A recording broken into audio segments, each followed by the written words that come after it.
So it'll all be based on value. So, I mean, Janet got engaged in February and found a place for August 10th in that same year, like 6 months wow. later. Wow. Yeah. Okay. So, well, hopefully there's more options in this area. Right. So.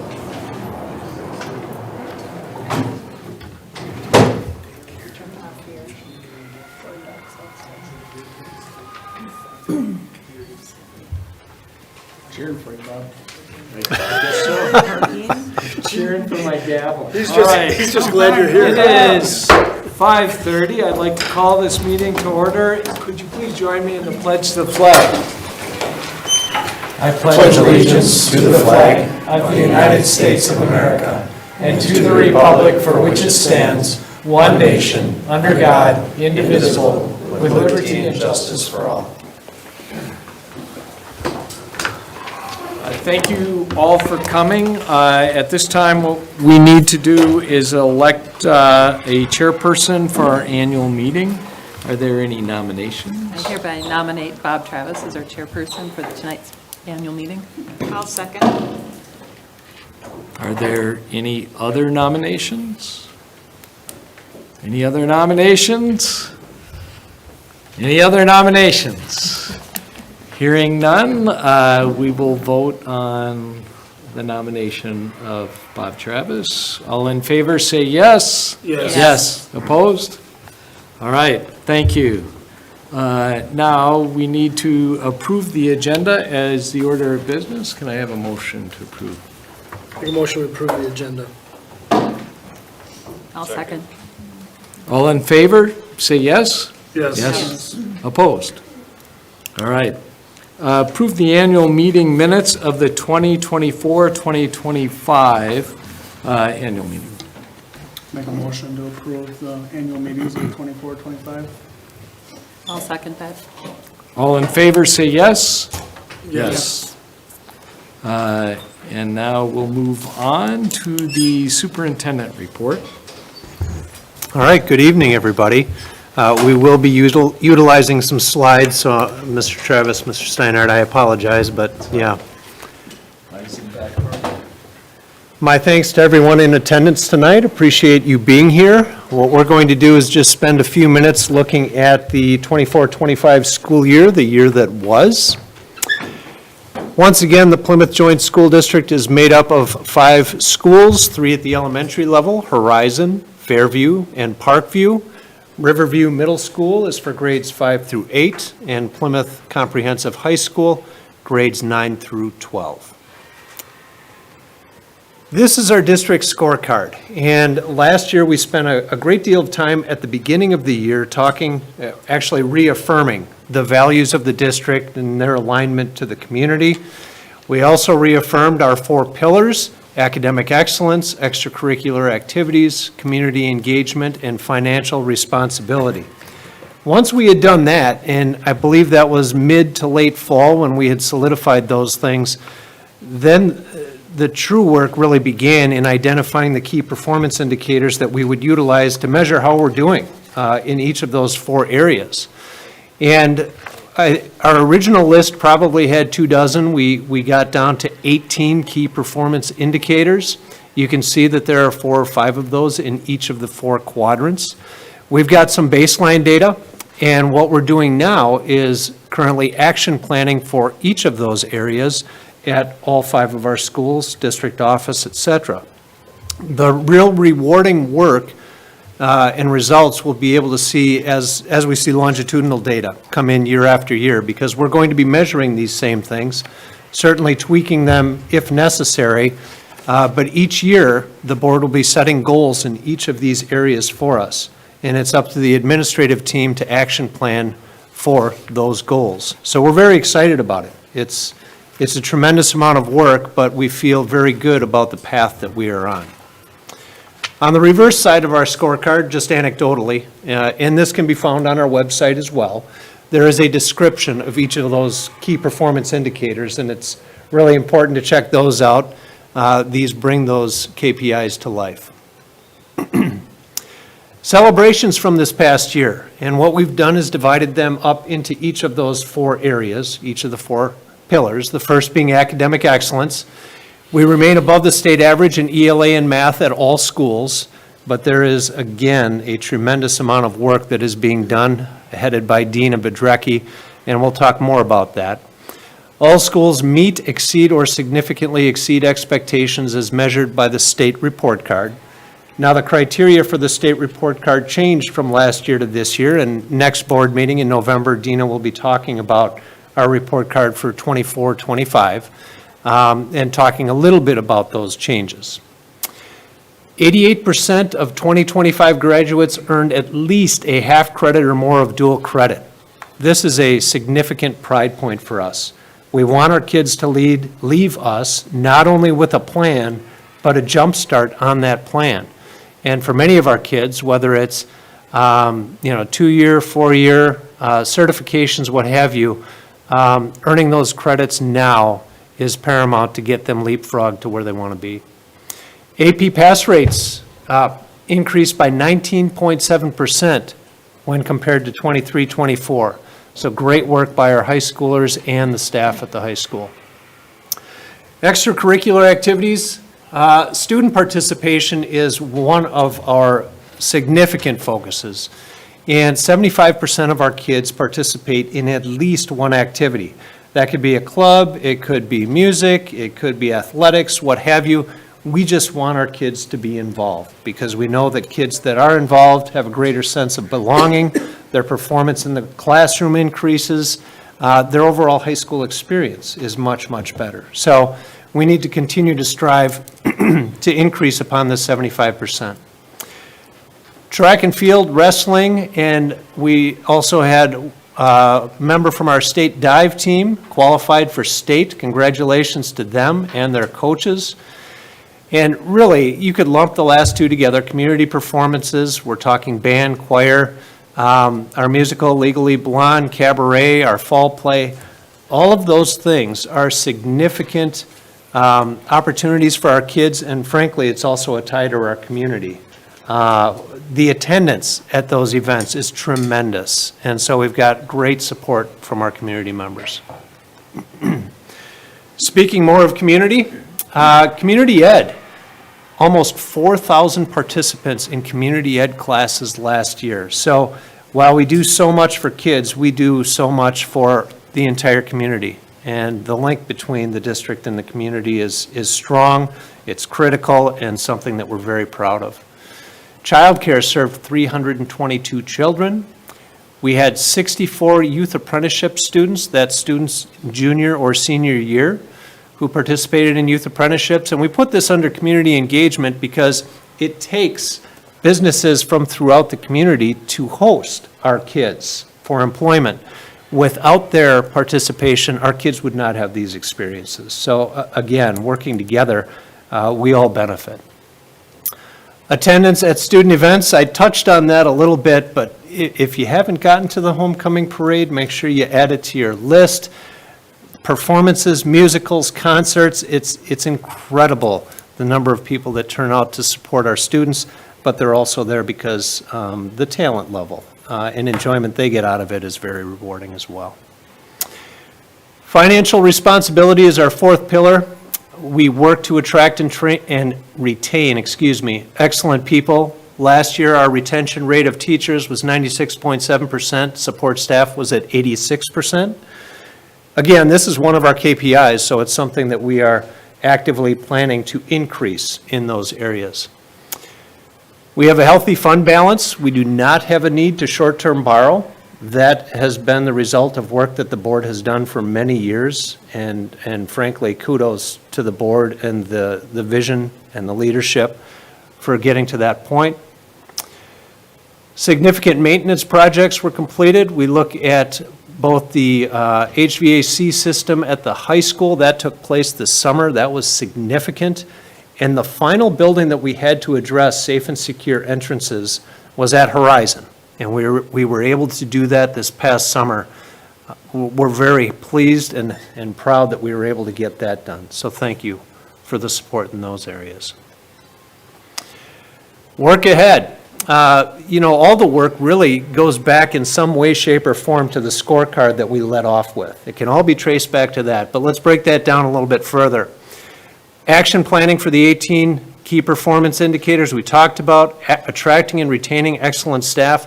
One of the tangible pieces we're doing in that area is we have a group of representatives from each of the 5 schools who meets on a monthly basis. It's the employee experience team. And what we've decided to do is utilize Gallup's Q12. It's a tool to measure employee engagement. We're utilizing that survey. That window for completion of that survey closes this Friday. And then that group is going to take their data for their school back to the school, and they will action plan as a team. And we will resurvey in April to see if we've moved the needle in the identified areas. This is something that's not going to be a one-off on a year-to-year basis. This will be ongoing because we want to see growth, and we want to be a place that people seek to be a part of from an employment standpoint.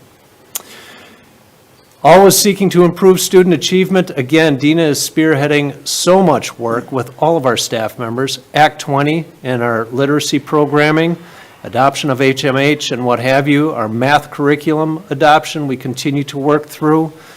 Looking for ways to increase rigor and student opportunities across the board.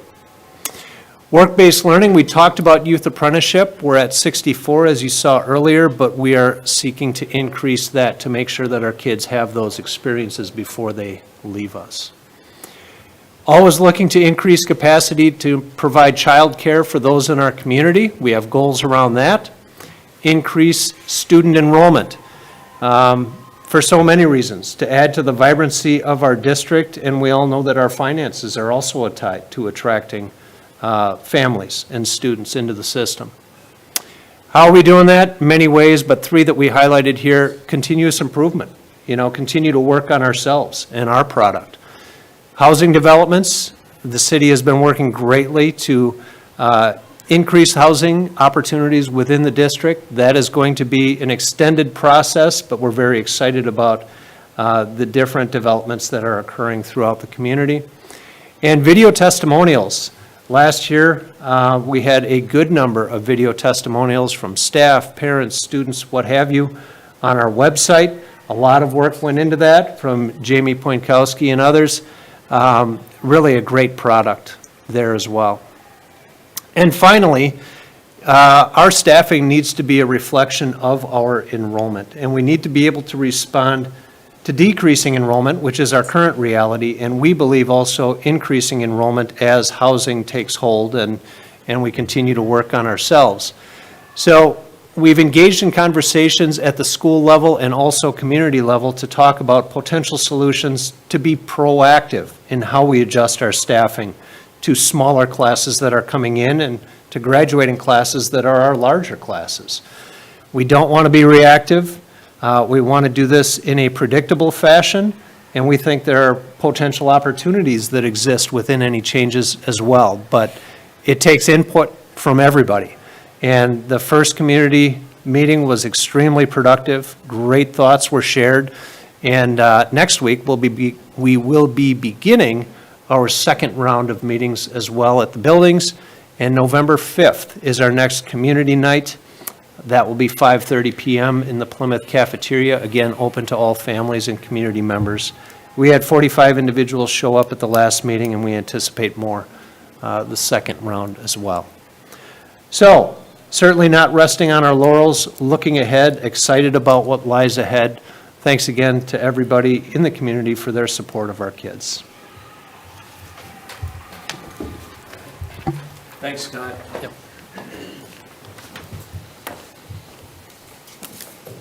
So you can leave that up there.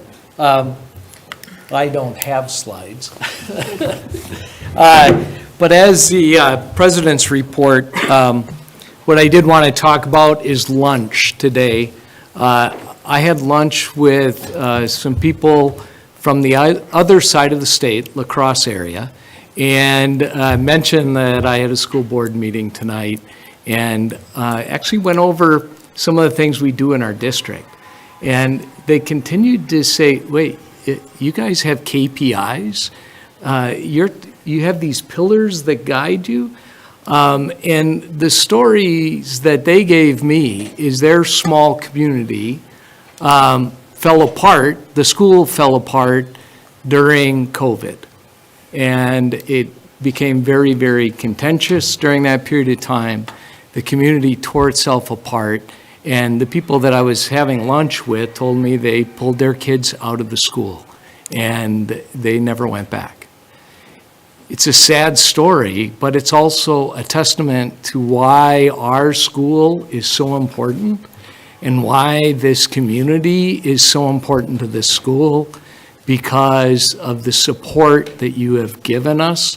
And I can't thank this community enough, because even when we've had difficult conversations, we haven't torn ourselves apart, and instead we've always coalesced around what's most important.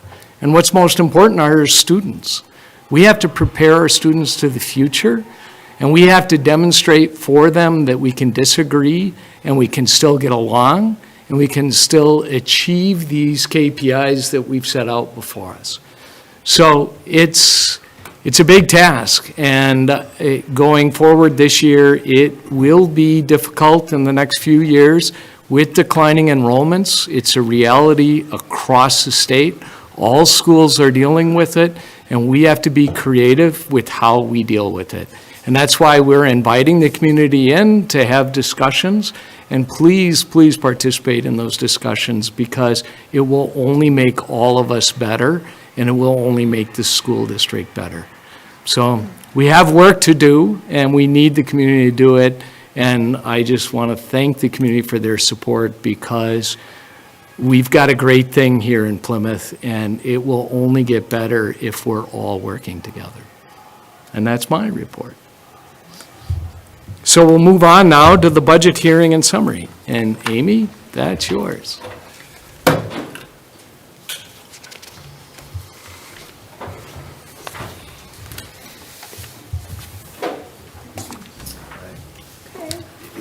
You all got a printout. Want to see it on the screen? All right, tell us on the screen. All right, let's talk about the budget for this school year, 25-26. A budget overview. School districts use fund accounting principles to govern their budgets. A fund is an accounting entity with a self-balancing set of accounts used to record assets, liabilities, a fund balance, and changes in fund balance, revenues, and expenses. Just an example, general accounting, you have a ledger that has ins and outs versus fund accounting, which is how districts operate. Each fund has its revenues and its expenses. So like take maybe your normal checkbook, you have ins and outs and it's all in one column. In fund accounting, you have two different columns, your revenues and your expenses in each of the different funds that we have. So there's a lot of different entries that go along with our accounting. We have different types of funds. We have instructional funds, which are our funds 10, 21, and 27. We have debt service funds, which are 38 and 39. We have capital project funds, which are 46 and 49. Food service and community service funds, which are 50 and 80. And then we have trust funds, which are Fund 72. Every fund that we use has a set of accounts within it to record all of the transactions that affect the balance of the fund. We have asset accounts, liability accounts, equity accounts, revenue accounts, expense accounts. So, for example, in our general account, or our Fund 10, there's thousands of account numbers that indicate the type, location, object or source, function, and project. And these are just two examples of a revenue account number and an expense account number that I work with in our accounting system. So tonight, we will be focusing on revenue and expense accounts in our Fund 10 and 27, which are the two operating accounts that we have. So first, we're going to talk about revenues. And every year, we review our revenue limit and the fact that in 1993, Wisconsin Act 16 implemented a limit or a form of control on the maximum amount of revenue that a school district can operate under and receive each year through state aid and local tax levies. At the time that this was put in place, Plymouth School District was a low spending per pupil district, which is what the revenue limit control was based on. All Wisconsin school districts must operate within their revenue limit, which is formulated by the state. But every school district receives a different per pupil amount. So the revenue limits vary from district to district. The most recent data from 2023 has Plymouth School District ranked as the following out of 420 school districts. So 420 is going to be the worst. 1 is obviously the best. We ranked number 253 in state revenue per pupil at $7,724. So that's pretty low. 277 in property tax revenue per pupil at $5,376. And number 349 in total district cost per pupil at $15,332. So that would include the education, transportation, the building that students go into, food and community service costs per pupil. Plymouth in 2023 spent about $15,000 per student. The number 1 school district in Wisconsin had a total district cost per pupil of $33,655.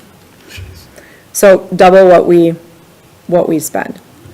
That's just an example of how revenue limits set 31 years ago, 32 years ago, are still impacting Wisconsin school districts today. Our 25-26 revenue limit is calculated using the average student count over the last 3 years multiplied by the per pupil revenue limit set by the state. We currently have declining 3-year rolling average on our student count. You can see on the left, 3 years ago it was 2009.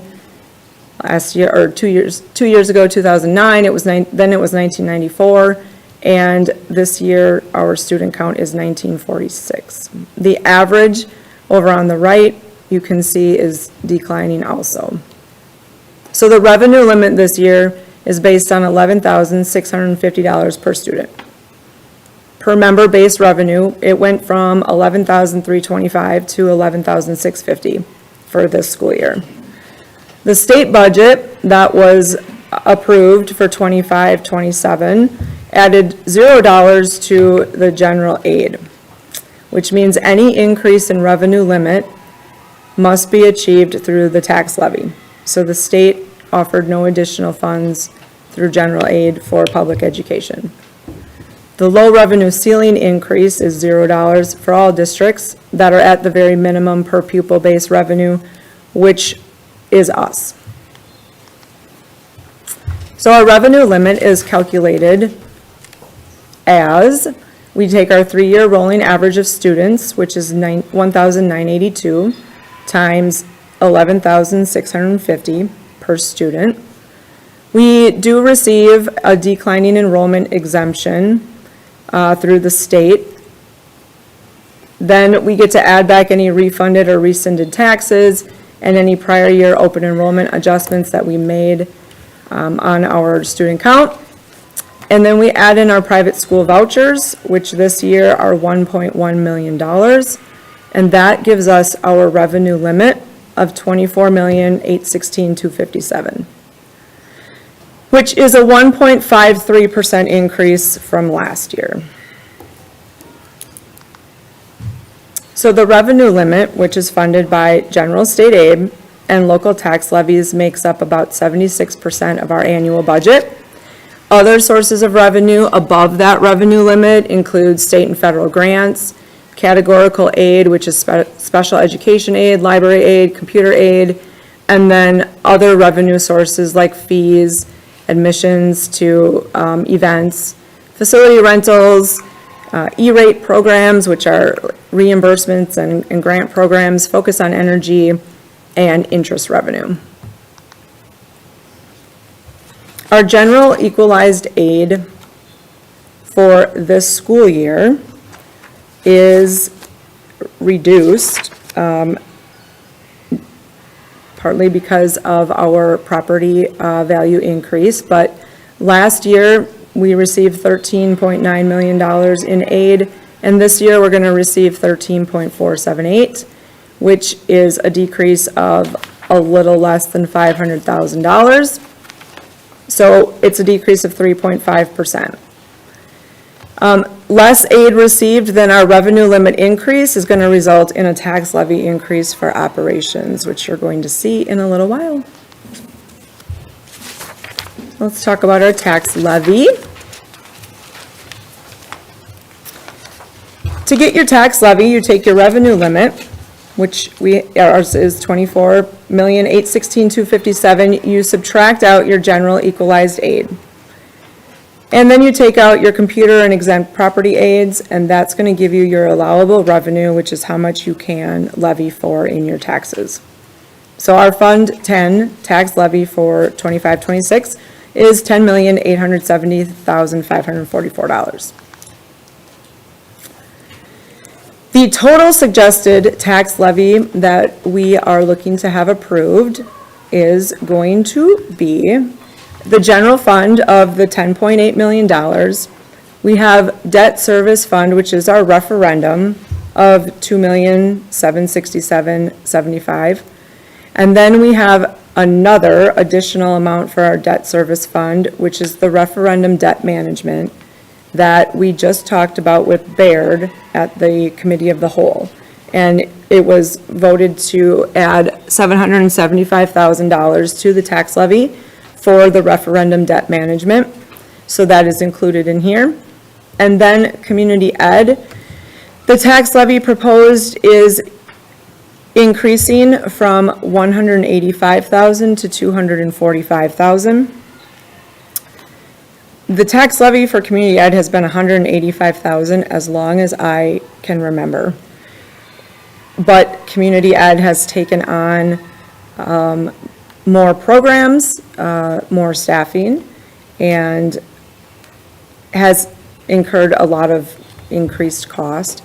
So it's just getting to the point where we need to increase the tax levy to help offset some of the increase in costs to run the programs and to staff the department. So in your packet that you had received, there's a notice of change in the adopted budget form. That you all received that on Friday. That's noted up here, just to reflect the changes in what we had approved in September. This is a levy comparison for the past 5 years, 6 years. You can see that this school year's tax levy is a little bit higher than last year's. $775,000 of that is that additional debt management for the referendum. That's included in there.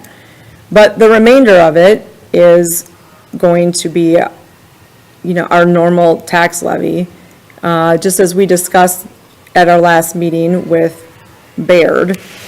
Due to the TID number 4 closure, our property values have increased quite a bit. And that means that we are going to receive less aid from the state, so our property tax levy is going to increase. We suggested the debt management additional funds this year to smooth out the tax levy that's going to be coming in 26-27 due to the increase in property value that we're experiencing this year. So by way of tax levy, we're incrementally taking the amount that we levy up so that next year is not quite such a hit in the mill rate and in the total tax levy. But you can see that it stayed relatively the same from 19 to 22. Then there was quite a dip and then it has steadily increased. And projections are that once we hit 26, 27, it should remain relatively stable after that, because we won't have any big closures in, in any TIDs or anything like that where property values will go up again. The closure of the TID and the property values increasing so much does lower our mill rate this year to $5.55 per thousand, which is the lowest it has been in 32 years. And I leave 1993 up there just because it's very interesting to see that it was $16.19 at one point, and now it's down to $5.55. So it's, steadily gone, with a few dips, ebbs and flows, but it's gone down for the past 4 years. Some of the changes in our revenue from last year to this year, local sources have stayed about the same. Inter-district open enrollment it's just slightly up, not very much. CISA sources, relatively the same. State sources went down. As I stated, our aid was reduced this year. Federal sources are projected to be a little bit less. Other sources, we always budget about $55,000 if it comes in higher. Sometimes that's just if we have more rebates or, we find a program that we can utilize or something, then we do. And then our interfund transfer is, it's higher than our actual from last year, but it's lower than what we budgeted from last year. But our total revenue is actually down from last year. These pie graphs just show you that over the last, 13 years or so, our revenue really hasn't changed much. Our revenue sources, the percent hasn't changed. It stays relatively the same. So it's just a good visual to see that equalized aid and property taxes do make up the majority of our revenue, and they pretty much always have. So then we go into talk about our expenses. Salary and benefits are the biggest expense that we have. The nature of our business is people, so we invest in our personnel too.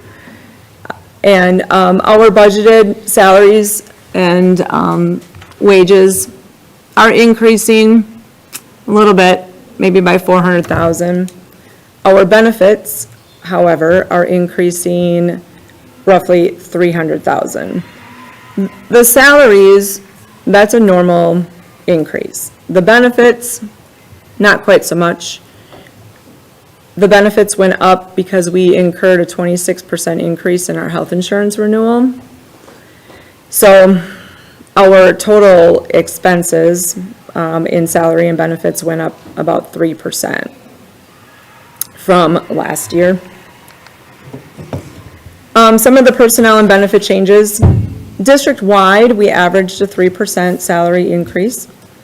Our special education reimbursement rate actually was increased from roughly 33% to 42% in the state budget this year. The actual reimbursement rate's always a little bit lower, but the increase does help offset expenses in special ed.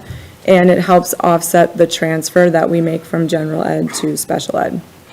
WRS rates are expected to increase a little bit from 6.95% to 7.2%. We did reduce one FTE in our teaching staff due to declining enrollment. Again, our health insurance plan incurred 26% rate increase. Adjustments were made to employee contribution rates to help offset some of that increase. And the dental insurance plan incurred a 9% rate change with no plan changes. Other expense budget changes that we have this year, our services are budgeted to be lower than they were last year. Our open enrollment out is significantly higher.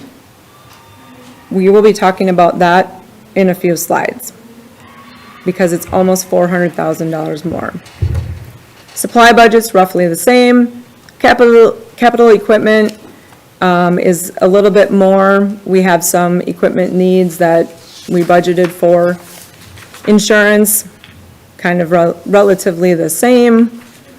There's some other little expense line items that are in there. Those are relatively the same. And then that interfund transfer to special ed is, again, lower than what we budgeted last year, but higher than what we actually spent, which is typical.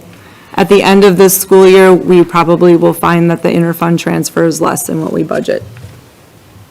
But right now, our budgeted expenses are higher than last year's actual. So these graphs just show you that historically, salaries and benefits have remained the majority of our budget. And that would be expected to stay that way. So this slide talks about some expense changes to note.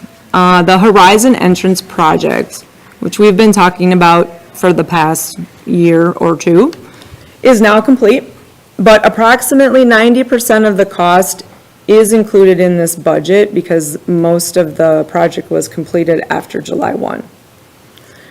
Our open enrollment out cost increased by $387,000, and the net cost of open enrollment has doubled this year. You'll see that on another slide. So I included some information to explain some of the why.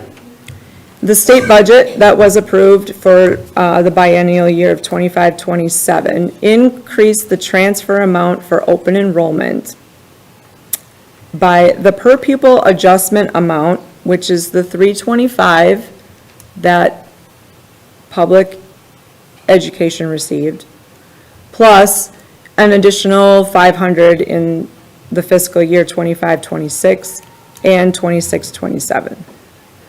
So fiscal year 26, which is this fiscal year, open enrolled students that open enroll out, we pay $10,102 now, as opposed to the $8,962 that we did.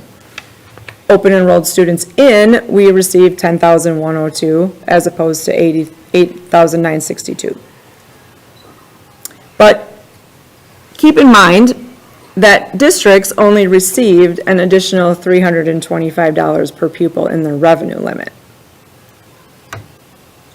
So we're paying out like $900 more for every student out, but we only received $325 per pupil in increased revenue.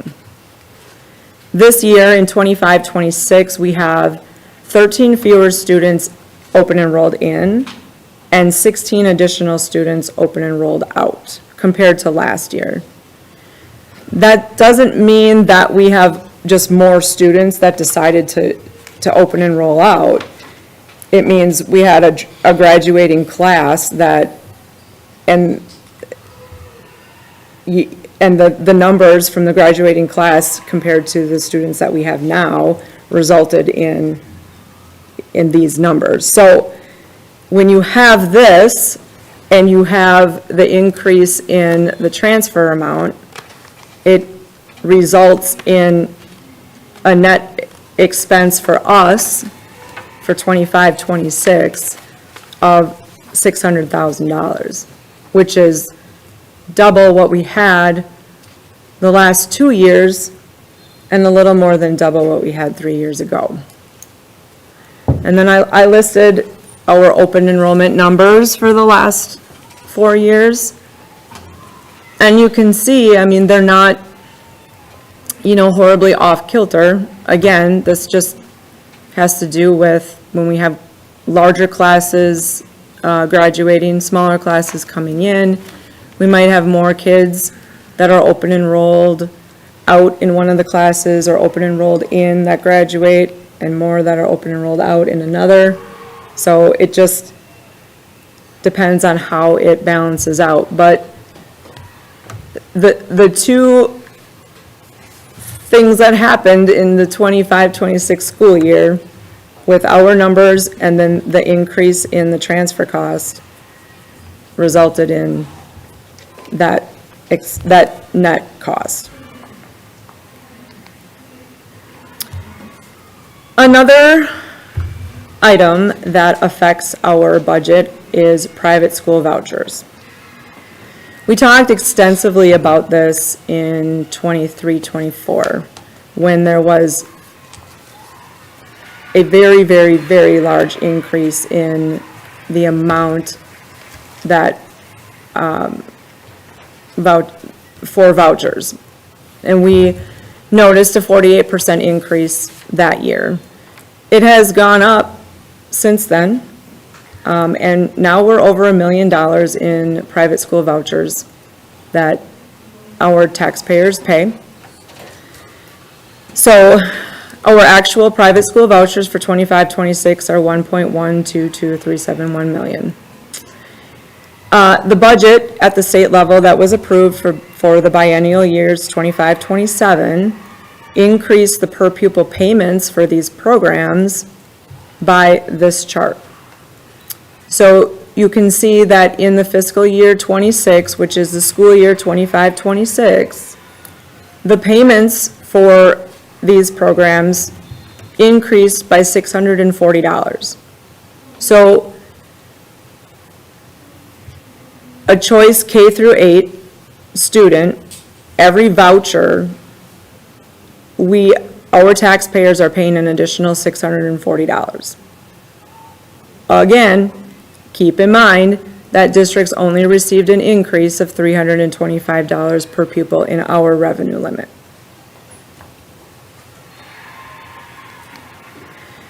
So last year, this graph was on our, in our annual meeting. This is 23 to 25, that state budget. And it shows how much the amounts increased for private school vouchers compared to the per pupil increase for public schools, which is on the left, that little one. So then I went and included the 25-27 state budget increased voucher payments. It's not as drastic as it was this year, and the ledger's the same, they both go up to $4,000. But you can see, public school districts still only receive $325, and then the other ones they're all more than $325. So the total in the 2 years for each of those is a little less than double what public schools will receive. Keep in mind that private school vouchers, that 1.1 million, even though our taxpayers pay that and it shows on our revenue limit, it does not come to the Plymouth School District. It is not revenue for us. It's just I guess a flow through. So looking at our 25-26 funds 10 and 27 revenue and expenses, our revenues 34.9 million, our expenses 35.6. We have a projected deficit of just under 700,000. Pretty much the same as what we projected last school year. But I want to just note that as a recap, approximately 220,000 of that is the Horizon entrance project of that deficit, and then 300,000 is that additional open enrollment out expense. So those two things make up the majority of this deficit. Additional budget items just to think about, our food service program. The food service program is self-sustaining. It has to generate enough revenue to cover their expenses. They continue to serve healthy meals and meet nutritional requirements. The Community Eligibility Program, often referred to as the CEP, was discontinued for this school year as the cost of that program was unsustainable. Breakfast remains free this year, while lunches have moved to a paid status.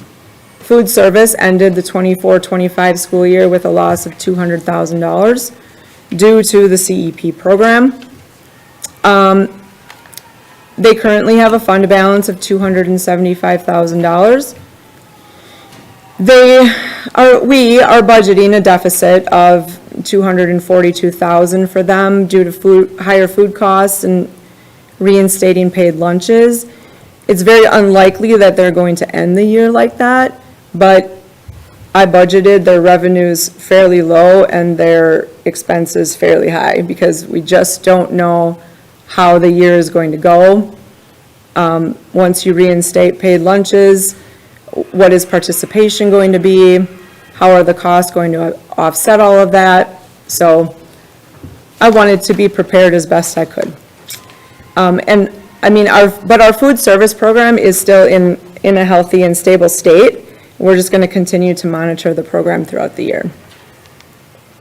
Community education, they ended the 24-25 school year with a loss of $29,000. That's not of any concern due to increased staffing in their programs.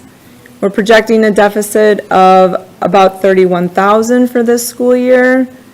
That's going to be offset by their fund balance. They continue to receive grant funds, which do help offset increased costs. The state did choose and vote to continue the daycare grant program, so that will help them this year.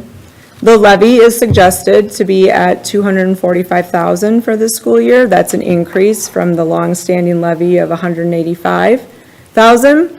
And it supports middle school extracurricular programs and coaches' pay, dance, tennis, golf, intramurals, which is lifting, dance, tennis, community education classes and offerings, and community education overhead. It's important to remember that if community education funding is not enough to cover the cost of a program, that program is no longer offered. Community ed has incurred additional costs over the last few years as new programs have been added to meet the demand of interest from community members, as well as assuming the middle school extracurricular program. Without additional levy funds, the loss each year will increase, their fund balance will decrease, and programs may cease to exist. Looking ahead to 26-27, our student count is going to continue to be monitored to manage the potential impacts. We are excited and we do look forward to the housing projects that will be starting in Plymouth. We're hoping, obviously, that they have a positive impact on our student population. Private school vouchers continue to increase, which results in an additional cost to citizens. Just another reminder, these funds are not revenue to our school district, and we'll continue to watch for information about that. Health and dental insurance programs will be reviewed in depth and changes implemented as necessary.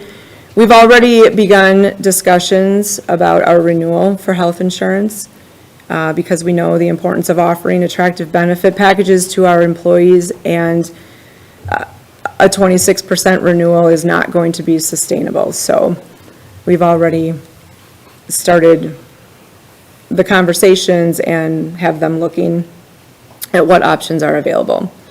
We'll continue to operate as a fiscally responsible district, finding innovative ways to provide services for our students in the most cost-effective manner while we work to attract and retain staff. And we are still in a fiscally sound position. Our fund balance is healthy, and we continue to be aware and prepared for the challenges that lie ahead. Does anyone have any questions?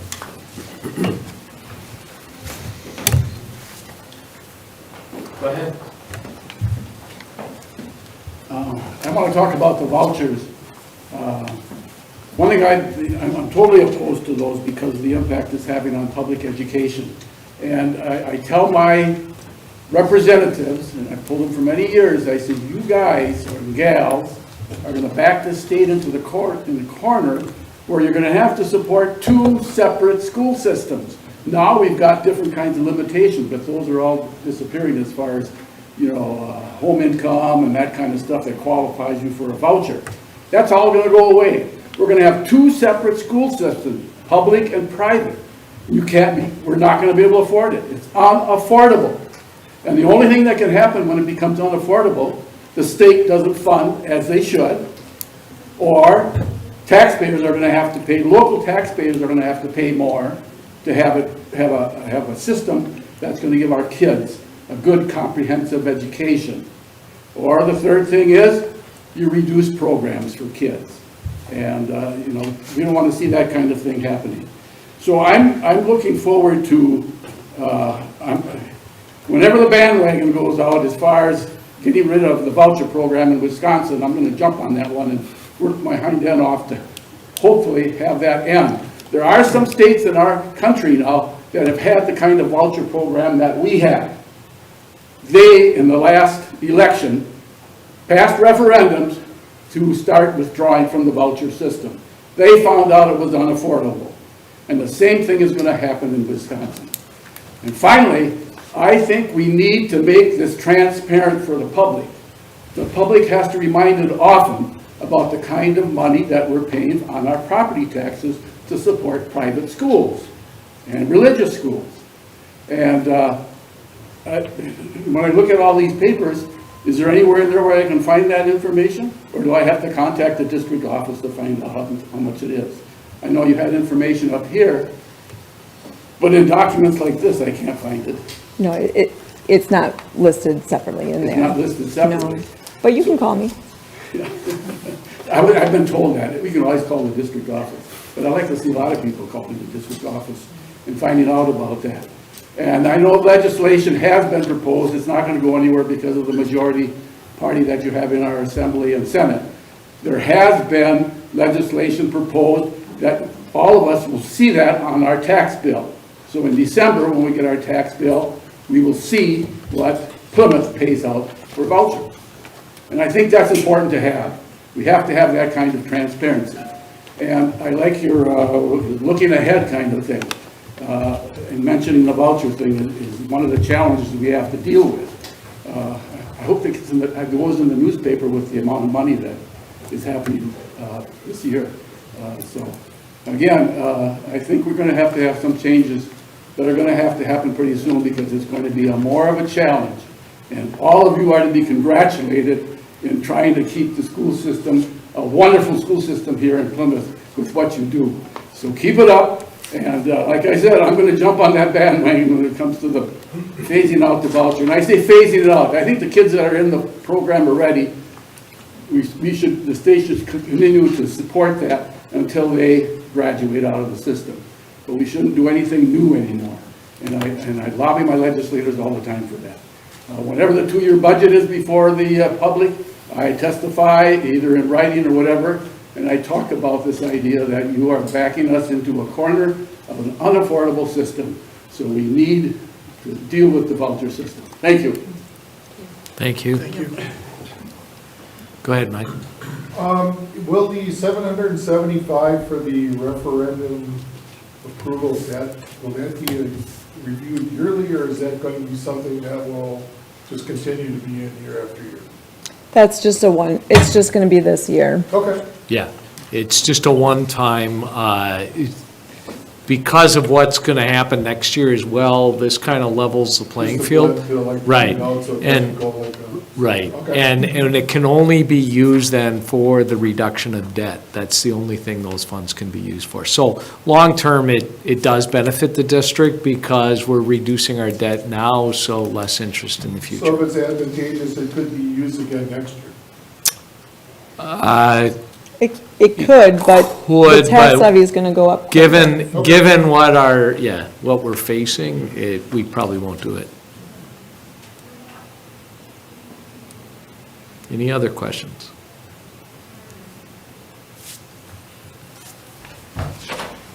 All right. If there are no other questions, then we'll move on to approve the tax levies as recommended.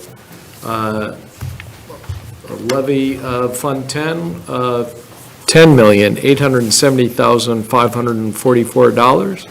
For Fund 80, Community Service, $245,000. And for Fund 30, Debt Service, $3,542,075, for a total tax levy of $14,657,619. Need a motion and a second. Make a motion that we approve the tax levy as stated. Second. All in favor, say yes. Yes. Opposed? All right, thank you. Now, we need a motion to authorize the board to engage in legal counsel during the 2025-2026 fiscal year. I move that the Board of Education of the Plymouth Joint School District to engage in counsel as needed during the 25-26 fiscal year. I'll second that. All in favor, say yes. Yes. Opposed? All right. Authorization of salaries for school board members for the 25-26 school year. Make a motion to approve the school board member salary for 25-26. Second. All in favor, say yes. Yes. Opposed? All right, we need to set the date and time for the next annual meeting. We're suggesting October 20th, 2026 at 5:30 PM. Can I have a motion? I'll second. All in favor, say yes. Yes. Yes. And opposed? All right. And then presentation from the floor of business appropriate to the annual meeting. Is there anyone? No? All right. That moves us to item 14. I need a motion to adjourn the annual meeting. Make a motion, we adjourn. I'll second. All in favor, say yes. Yes. Yes. This annual meeting is adjourned. Thank you very much. And then we'll move on to the next meeting momentarily.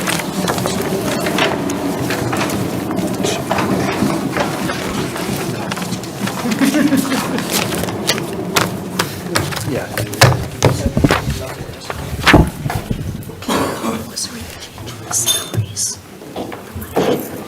3%.